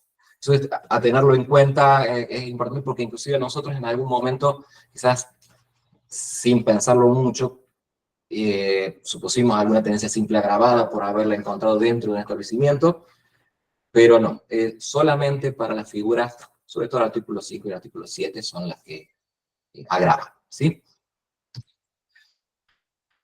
Nuevamente, esta reunión de personas, que tiene que ser 3 o más personas, no es una reunión nacional de personas que decidieron llevar adelante, por ejemplo, un transporte de estupefacientes o una entrega. Si yo me junté con 2 amigos, acompáñame a llevar esta droga a tal lugar. No es esa reunión de personas, sino que tiene que haber una organización mínima. Con esto, sobre todo, también queda afuera la actividad delictiva llevada adelante en el seno familiar. Hay muchísimos lugares, muchísimos casos en donde el padre, la madre, el hijo y la nuera, el padre, la madre, la hija y el yerno, llevan adelante la venta de estupefacientes en su casa. No solo por vender los 4 en su casa, lo vamos a imputar de la figura agravada de la participación de 3 o más personas, sino que es necesario que haya una organización mínima. que haya una posibilidad de roles. Esto significa que uno vende, hay uno de ellos que se encarga de ir a buscarla, y otro que se encarga de quizás guardar la plata o guardar los estupefacientes. Pero los roles, aún mínimos, los debemos lograr determinar. Si el caso que se nos presenta es esto, en un lugar, Juan, María, su hijo, el hijo de ellos, Pedro, y la pareja de Pedro, Raquel, vendían estupefacientes habitualmente y demás, ¿verdad? En principio sería comercialización. Si de la redacción en ningún momento nos surge que haya algún elemento que determine un rol de cada uno de ellos, en principio sería una comercialización simple, ¿sí? Cuando logramos determinar roles a cada uno de ellos, sí podemos agravar esa comercialización. Y esto es lo que yo les decía recién. Es necesario conocer que se forma parte de una organización, aunque no se conozca qué parte ocupa uno en esa organización. Y esto ya es para una organización un poquito más grande, en donde el que guarda la sustancia sabe que la guarda para el jefe, pero no sabe si hay otro que guarda, o si hay otro que guarda la plata, o quién es el que vende, o si el jefe es el jefe, o hay alguien más arriba. El solo hecho de saber que uno conforma una organización que tiene por finalidad la comercialización de estupefacientes es suficiente. Obviamente, la intención también de formar parte de esa organización. ¿Qué diferencia esta participación o esta agravante con la asociación ilícita? Básicamente que la asociación ilícita necesita una permanencia en el tiempo. En este caso, basta tan solo una reunión de individuos que tengan una actuación coordinada con división de roles y funciones que respondan a un plan común. No es necesario que ésta continúe en el tiempo, ¿sí? Con el solo hecho de reunirnos con una finalidad de transporte. Yo recién le dije, me junto con 2 amigos para llevar la droga, pero si ahora yo me junto con 2 amigos, uno va a ir en un auto adelante para indicarme si hay controles en la ruta, y yo voy por detrás con otro que va armado para el caso en el que necesitemos defendernos de cualquier ataque, ya hay una organización, hay una división de roles, hay funciones específicas. Entonces, este transporte que también está penado, lo vamos a poder agravar. Pero no es necesario que después de haber realizado el transporte, sigamos estando organizados para buscar droga de nuevo a algún otro lado. Es posible como no. En cambio, la asociación ilícita sí nos requiere que haya una permanencia en el tiempo. Y también la diferencia con la confabulación, que es otra de las figuras que está desfederalizada y penada por la ley, el artículo 29 bis, está determinado por los momentos en los que se lleva adelante.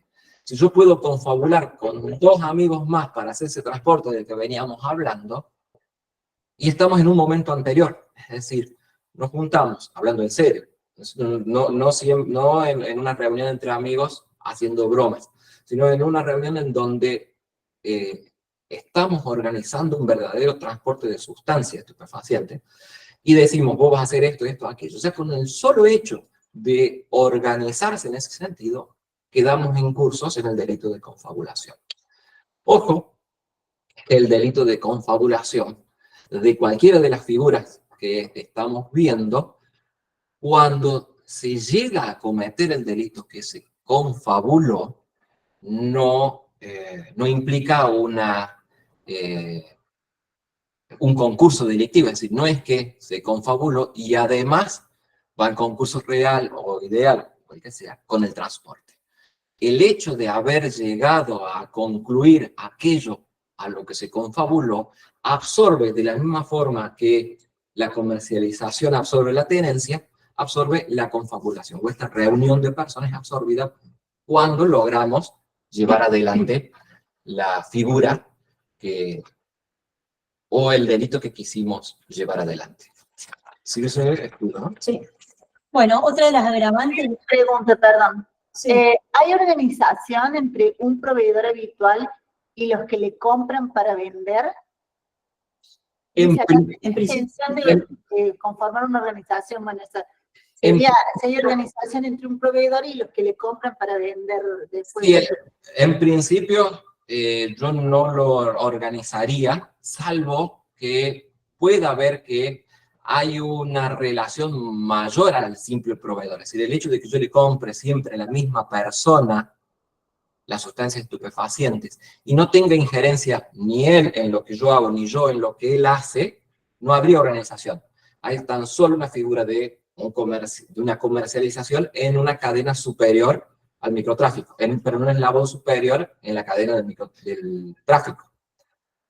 Pero si nosotros estamos viendo que en realidad no hay un proveedor, sino que es la persona que me acerca a los estupefacientes y yo le estoy después devolviendo las ganancias de las ventas que yo llevo adelante, aunque tenga además otras personas que venden para mí, ahí ya estamos hablando de una organización. ¿Sí? No sé si se entiende la diferencia. Me están preguntando porque hubo un caso práctico en el examen anterior donde se estaba investigando a una familia que vendía estupefacientes y justo cuando se hace el allanamiento llega una persona en un auto con mucha cantidad de estupefacientes. Entonces la pregunta era qué le imputaría a cada uno y qué haría con esta persona. Creo que el EMI lo resolvió bien. Nosotros tuvimos un caso donde había una relación que se mantenía en el tiempo y que aparte, por interacciones telefónicas y después por apertura de celulares, este sujeto le daba el dinero del producido al otro, o sea, ya había una relación mucho más que ir a llevarle el estupefaciente para que el otro venda. Entonces nosotros lo imputamos como parte de la organización. El caso planteado en el examen era una tenencia de estupefacientes con fines de comercialización, el proveedor que acababa de llegar, seguramente, y el resto la comercialización de estupefacientes. Priscila Ávila creo que era. Claro, totalmente, era ese.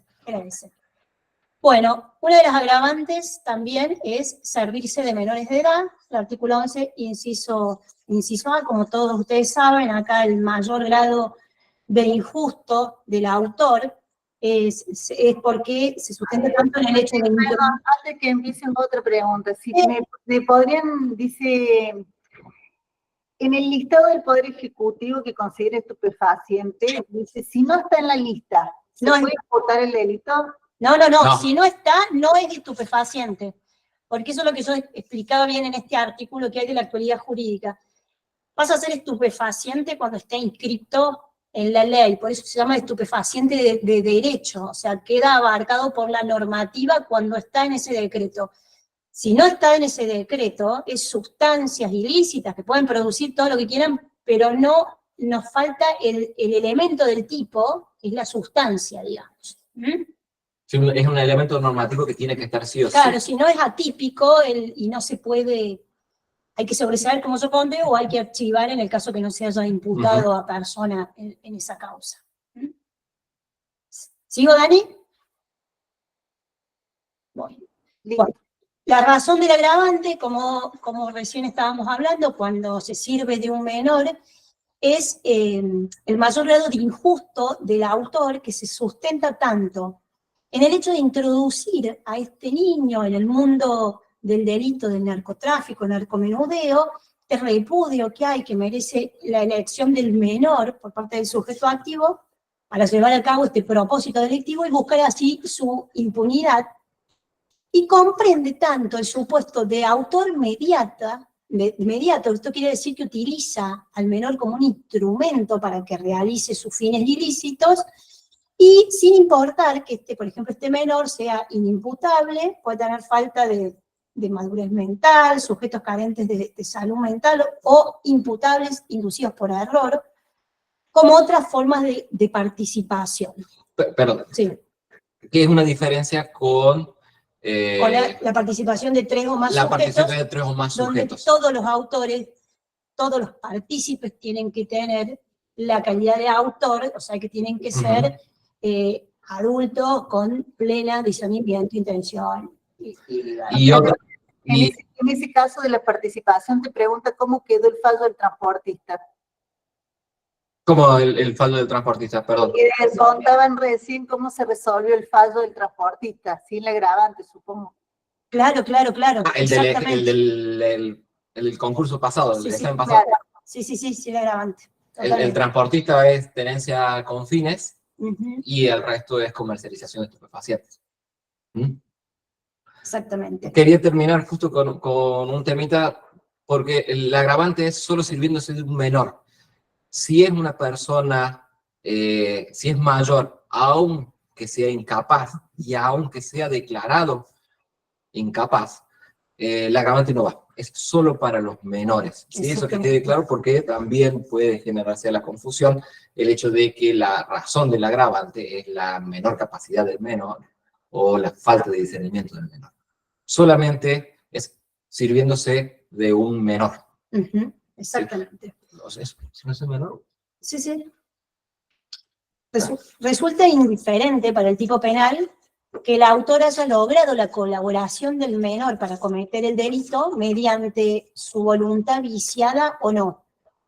O bien, por ejemplo, que lo haya utilizado, como dije recién, como instrumento para cometerlo, ¿no es cierto?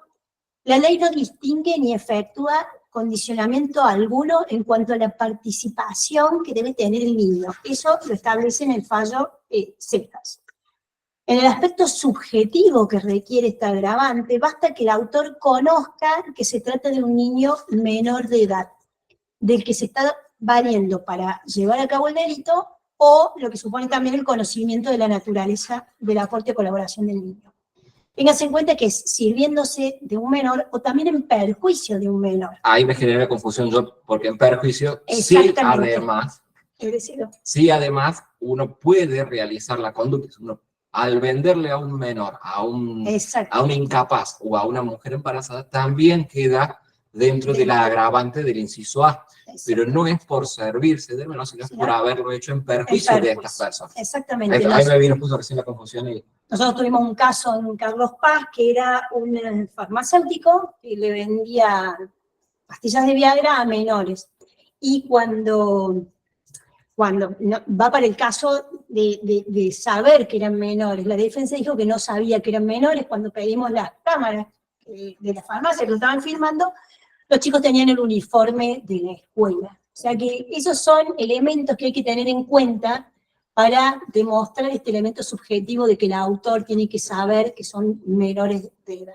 Obviamente, esta demostración del conocimiento de que al que le vende es menor es para el caso en el que uno no utilizando el menor, claro, sino que uno está haciendo perjuicio. Si uno utiliza, si uno se sirve del menor, en principio uno puede considerar que conoce que se está sirviendo de un menor, o debería conocer que se está sirviendo de un menor, y por ende la demostración de la minoría de edad de la persona, en este caso, que ha sido perjudicada, es menor aún. ¿Sí? Se usa mucho en los casos, por ejemplo, de que van compradores a un domicilio a comprar, estupefacientes.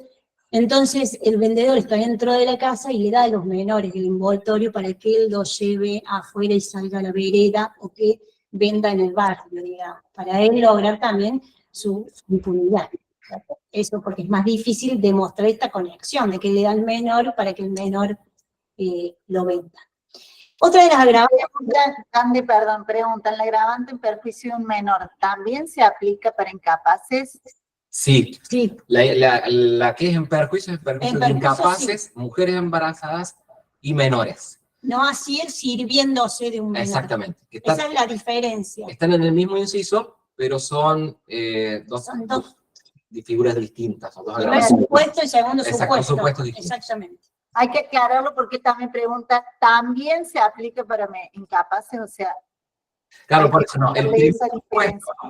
El inciso A del artículo 11 tiene un primer supuesto que es en perjuicio de incapaces, mujeres embarazadas y menores. Exactamente. Y un segundo supuesto que es sirviéndose de menores.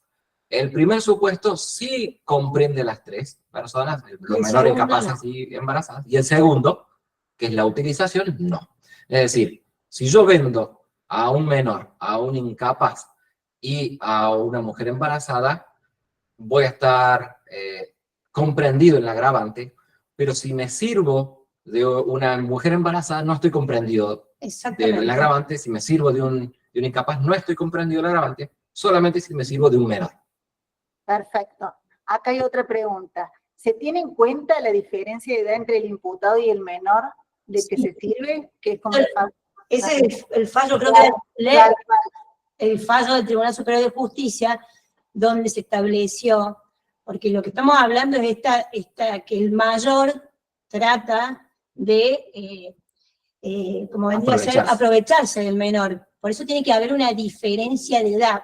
Lo que establece el Superior Tribunal de Justicia es que, por ejemplo, no puede ser un mayor que tenga 19 y un menor que tenga un menor punible, por ejemplo, 17 y 16 años para determinadas figuras penales, ¿no es cierto? Tiene que tratarse de 15 para abajo si el mayor tiene 19 años. O sea, se tiene que dar esa diferencia de edad para que uno se aproveche o pueda influenciar en al menor, digamos, que tiene menos edad. Otro de los agravantes que se Tengo una pregunta, perdón, ahora me estoy estacionando. ¿Se configura la confabulación si alguno de los imputados es menor imputable? No. No, tiene que darse tienen que tener todo el mismo grado del autor de madurez. Y eso también me da pie para aclarar que al menor que participa de la comercialización, si hay alguien que se sirve de un menor, significa que hay un menor que también participa de la comercialización. Al menor no se le imputa la comercialización agravada, ¿sí? Solamente al mayor, el mayor que se sirve, porque también puede generar confusión. Hay dos personas que están vendiendo, padre que utiliza a su hijo de 15 años para vender, por ahí puede generar confusión, bueno, los imputo a los dos de comercialización agravada por servicio de un menor. En realidad hay una distinción al padre que se sirve de su hijo, lo vamos a imputar de comercialización agravada por servicio del menor, y al menor, cuando tiene 15 años, no lo vamos a imputar. Cambiamos el ejemplo y ponemos 16. De 16 años lo vamos a imputar por comercialización de estupefacientes simple, porque no se está sirviendo él de sí mismo, y obviamente después le vamos a dar participación al juzgado de menores para que determinen lo que corresponda. Pero eso también me lleva a esa otra aclaración. Y otra pregunta, perdón. Sí, perdón, Candice. Alguien estaba preguntando por perspectiva de género. Hay un fallo, pero que no ha llegado todavía ni a la Cámara de Acusación ni al Tribunal Superior de Justicia, que se le baja, era, como dice recién, había una mujer con un hombre y un niño, y comercializaban estupefacientes. Se pudo demostrar que esta mujer, que era de nacionalidad peruana, que estaba viviendo bajo hechos de violencia, una perspectiva de género muy marcada, estaba esta relación bipolar de superioridad, inferioridad del hombre respecto de la mujer. Entonces a la mujer se le bajó la calificación legal, en vez de comercialización agravada en calidad de autora, coautora, se la bajó a partícipe secundario. Creo que es así porque se pudo demostrar que ella estaba como viciada a su voluntad y que ejercía todas las acciones. Esta comercialización era el claro, que todavía no tenemos fallo ahí, ¿no? Pero, es de control de narcotráfico. Claro, se los comento como para que... Hay otra consulta. Cuando se comercializa en el domicilio donde hay menores, pero sin que se sirvan de ellos, ¿se aplica el agravante en perjuicio? ¿Se entendió? No, porque en perjuicio es vendiéndole a menores, sería básicamente. Claro, exactamente. Sí podemos después considerarlo al momento de mensurar la pena. El 40 y 41, pero sí. no entra dentro de ninguna de las disposiciones. O por ejemplo, si en ese caso la mujer quiere dar la prisión, solicita el beneficio de la prisión domiciliaria, también se analiza, ¿no es cierto?, ese tema que no ha tenido en cuenta por ahí ese hecho de vender contando a los niños, bueno, son para valorarlo después, pero si no se da el agravante. El perjuicio es solo venderle a un menor, a un incapaz o a una mujer embarazada. Exactamente. Solo venderle. Perdón, solo venderle o solo utilizarlo para, por ejemplo, en una entrega, volviendo a lo que hablamos recién, una mujer se presenta con un bebé en un cochecito y le encontramos los estupefacientes dentro del pañal. Ahí ya vamos a tener una entrega agravada, doblemente agravada, ya vamos a ver ahora justo la que viene, porque es por el lugar de comisión, pero además porque se ha servido o utilizado a un menor para ocultarlo a los estupefacientes. ¿Sí? Bueno, vamos a pasar la agravante teniendo en cuenta el lugar de comisión. El fundamento del agravante reside en que hay un aumento del riesgo generado sobre el bien jurídico protegido que veníamos hablando, que es la salud pública, al llevar algunas de las conductas a lugares donde existe una importante concentración de personas, toda vez que puede provocarse una mayor difusión del consumo o del tráfico de sustancias. La jurisprudencia en esta materia ha ido cambiando. Por ejemplo, al comienzo se agravaba porque se vendía cerca de un jardín de infantes, un domingo, por decirle. Entonces, bueno, ya se fueron marcando pautas que el lugar donde se vendían tenía que estar abierto al público, tenía que demostrarse que estas personas habían comprado estupefacientes, por ejemplo, los alumnos, y al último ya se fue modificando al punto tal de que no solamente se tenía que demostrar que estas personas habían comprado, sino que había un riesgo de que esa actividad ilícita había ingresado a ese lugar, ¿no es cierto? Podía afectar el bien jurídico. Estos son los casos que se dan muchísimo en el recital de Cosquín. En las plazas públicas hemos tenido muchísimos casos en Carlos Paz donde se hacen eventos de hip hop o donde se junta mucha gente. Tenemos un lugar donde hacen skate park, donde van con las bicicletas, con las patinetas, y entonces ahí lo que hace es que hay mucha gente y entonces este riesgo, ¿no es cierto?, de que llegue a lugares donde existe más concentración de personas. Se aprovechan del hecho de que existe esta concentración para venderla. Exactamente. Y además existe el riesgo, no solo aprovechan, existe el riesgo de que verdaderamente se introduzca. Lo que tienen que saber es que esto no se aplica de manera automática, este agravante, cuando el delito es cometido en estos lugares. Son lugares públicos, clubes, plazas, lugares de enseñanza, sino que debe ponderarse en cada caso en concreto que aquel reúne estas condiciones temporales, como les decía, tiene que estar abierto el lugar, tiene que haber mucha gente, y que crean ese riesgo mayor al bien jurídico tutelado, que es la salud pública. Ello no equivale a exigir que el imputado haya aprovechado concretamente la proximidad con el establecimiento o que su conducta haya recaído, por ejemplo, directamente sobre esta persona que allí se concurren, sino verificar si existe la posibilidad cierta de que estas actividades que está realizando esta persona, por ejemplo, comercializando, puedan difundirse, como les dije anteriormente, o introducirse en aquellos ámbitos que la norma específicamente propone. Nosotros nos llegan muchas denuncias anónimas donde dice X persona está comercializando estupefacientes y está a 3 cuadras de una escuela o está cerca de una escuela. Por ese solo hecho no se puede imputar, por ejemplo, la comercialización agravada por el lugar de comisión. Se tiene que demostrar todos estos requisitos que estábamos hablando, ¿no es cierto?, recién. De manera tal que, para una síntesis, 2 son los requisitos que se debe verificar para que se aplique este agravante del lugar de comisión.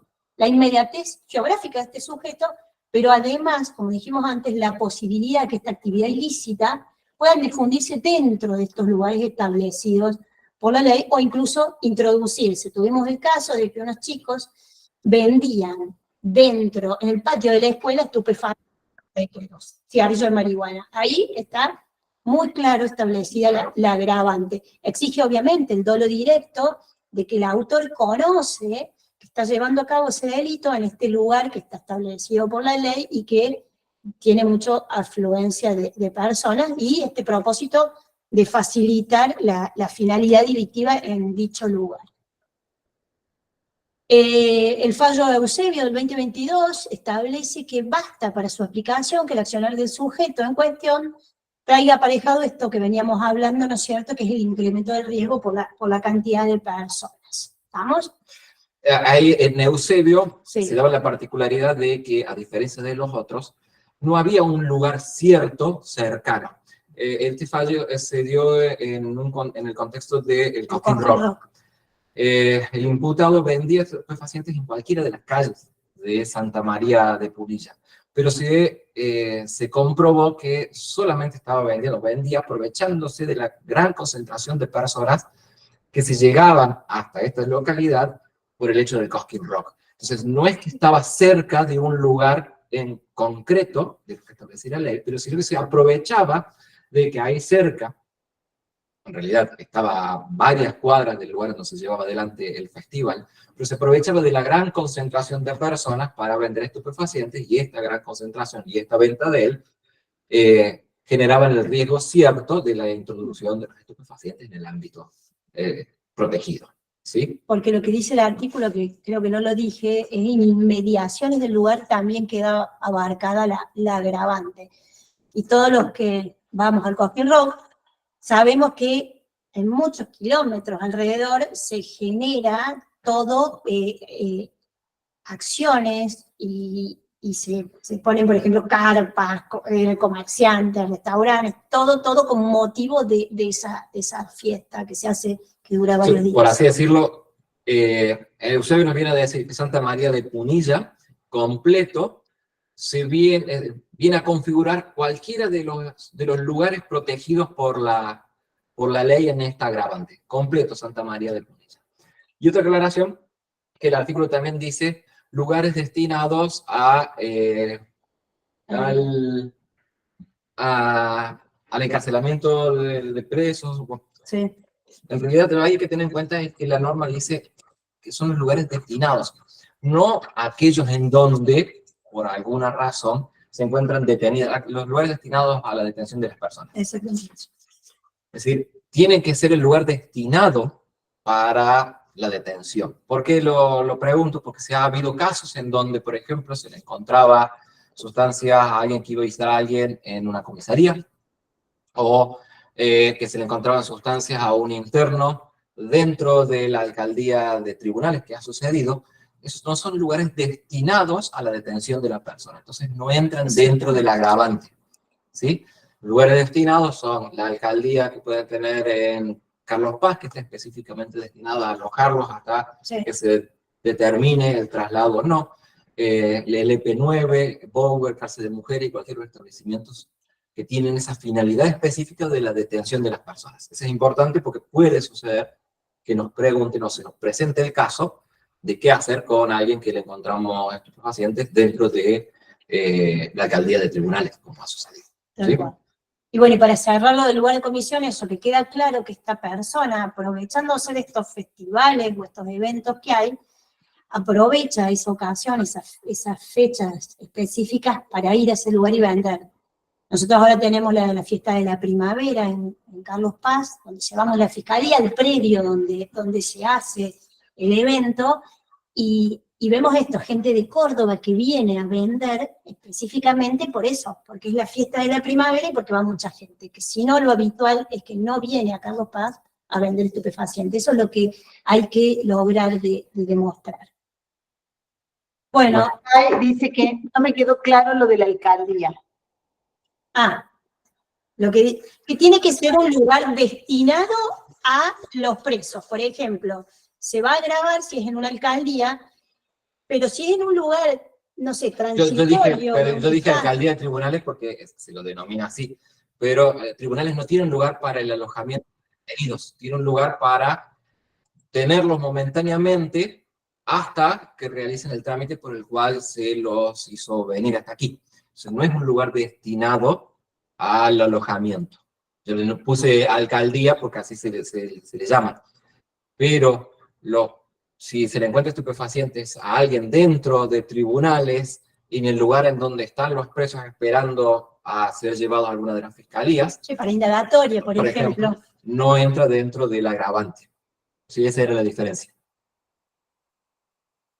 Bueno, ¿alguna pregunta, duda? Ya saben que nos pueden mandar a los mails privados nuestros, si tienen algún fallo. Son muchísimos los fallos, son varios los fallos. La temática, si bien es acotada, tiene varios vericuetos. Nosotros hemos tratado de ponerle los más importantes, inclusive el PowerPoint tiene la mayoría, y después pueden pedírselos a la oficina de seguimiento o al instituto, Tengan en cuenta los que fallos. nosotros también, perdón, nos hemos guiado mucho para hablar con la guía de práctica del Foro de Lucha contra el Narcotráfico.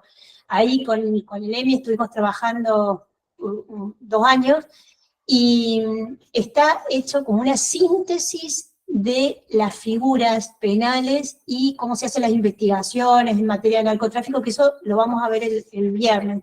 Pero lo pueden usar como una ayuda para repasar más que todos los elementos de los tipos penales. Y había temas ahí que antes no se nos podía encontrar en ningún texto o en ningún protocolo de cómo es que se realizaban algunas cosas. También lo van a poder encontrar allí y por ende, como de nuevo puede llegar a ser materia de preguntas, claro, ¿no? El manejo de los secuestros, la realización de las actas, el manejo de las personas controladas. Y todo eso lo van a encontrar en la guía. Bueno, para terminar, puedo dar un detallecito que estaba ahí, no me dio el tiempo para decirlo. El acuerdo del Tribunal Superior de Justicia, el 124/23, habla de la destrucción de estupefacientes. La ley establece que el juez es el que va a autorizar la destrucción de los estupefacientes. Imaginemos todos los casos, es cortito y ya terminamos. Los casos donde se hace un control vehicular y se establece que es una sustancia para consumo personal que se va a archivar la causa. Como sigue siendo delito, porque está el artículo 40 vigente, el artículo 14 vigente, perdón, se secuestra el estupefaciente este sujeto. El estupefaciente se va al depósito. La ley 2373, acuérdense, que es originaria de la justicia federal. Entonces establecía que el juez es el que va a autorizar la destrucción. Cuando empezamos a introducir causas surgió esta incógnita de decir, ¿qué juez? ¿El juez de control, por ejemplo? No, esta ley estuvo hecha para, cuando existe la justicia federal, el juez de instrucción es el que tiene la competencia del fiscal de instrucción nuestro. Entonces, si es pregunta de examen, la ley dice juez, pero en realidad el que autoriza la destrucción del estupefaciente es el fiscal de instrucción. Cuando ya el estupefaciente no sirve porque se archivó la causa, y porque es necesario también ir vaciando, digamos, el lugar físico donde están los estupefacientes. ¿Estamos? Entonces, eso, la pregunta de examen, ¿quién autoriza la destrucción? Es el fiscal de instrucción. Una vez realizada la pericia química y habiendo ya resguardado una pequeña cantidad de cada una de ellos para alguna otra posterior, para algún otro posterior análisis, se ordena o se autoriza la destrucción. Sí, o también, por ejemplo, cuando se ha hecho un sobreseguimiento y quedó firme este sobreseguimiento, también esa sustancia se puede autorizar la destrucción. Bueno, muchas gracias a todos. Si tienen preguntas, y si no, ya saben, el viernes nos vemos de nuevo. No hay más preguntas. Todo excelente, así que bueno. Le damos un pase a la institución. Muchas gracias. Muchas gracias a todos, a los disertantes, Emiliano y Candelaria, y las doctoras Rojas Moresi y Daniela Risi. Les agradecemos desde el Instituto de Formación y a todos los presentes. Muy buena la charla. Y bueno, nos vemos, les recuerdo, bueno, lo de la asistencia, rellenen el formulario que se les envió por el chat, es la única forma de acreditar, y nos vemos el viernes, misma hora, mismo link de conexión. Muchísimas gracias. Por favor. Muchas gracias. Hasta luego, chau, chau. Chao.